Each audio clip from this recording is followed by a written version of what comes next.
Trying times call for resiliency. And someone who is outstanding to talk about that is my guest, as I go to gallery view here, Marianne Oehser, who is a certified retirement coach and relationship coach. And she's been holding workshops. She's been helping people with resiliency. And she's really got a great take that's good for everyone of every age as we go through the changes with the pandemic, both short term, 2 years, and beyond. So, Marianne, I mean, first of all, resiliency is almost the lifeline, the lifesaver in this situation for us in our lives with all this change. I mean, what's generally your take on it? Absolutely. I mean, as you mentioned, it's a skill that we need all through our life, but it's especially important when we're in this post-career time of our life, because our life is not a nicely paved road. There are potholes in it, and we're all going to sink into some of those potholes from time to time. And so resilience is that ability to bounce back when some sort of difficult emotional situation has knocked you down. And so, and it's also the ability then to say, okay, how do I learn from this so I can avoid the next pothole? So how do we do that? I mean, certainly because we are the age that we are, we've gone through all sorts of unexpected and challenges, and we've had the macro ranging from fear of nuclear war and changes in the economy and technology and jobs and stuff to personal challenges. This one's a bit off the charts though, because this is a totally uncharted water. So, I mean, what can I do, especially when I get really nervous, confused, or just don't know what to do? Well, I'd like to answer that by breaking down what kinds of things support resilience. What kinds of things can affect whether you are resilient or not resilient. The first one is your thinking style.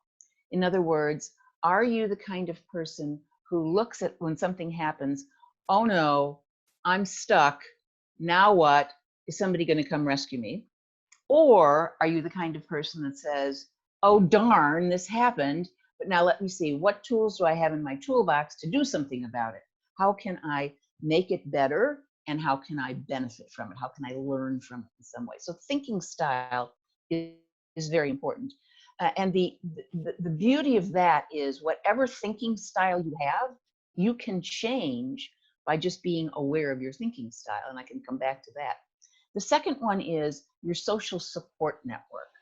When something bad happens, do you have some people that you can turn to either to vent about it or to help you out of it or to give you suggestions to support you as you're going through whatever it is?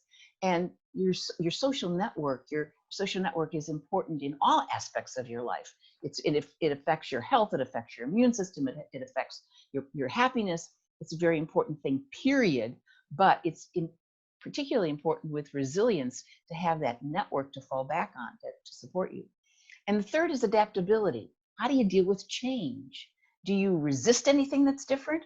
Or do you say, oh, okay, not real happy about change, but it's going to happen. So what am I going to do about it? So those three things are important. And the beauty of it is, since resilience is not something that you're just born with, either you have it or you don't have it, it's very much a learned skill.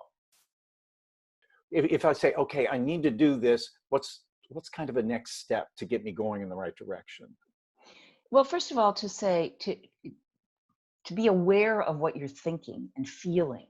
And so are you feeling that this is hopeless? And then you can say, okay, I'm feeling that this is really hopeful.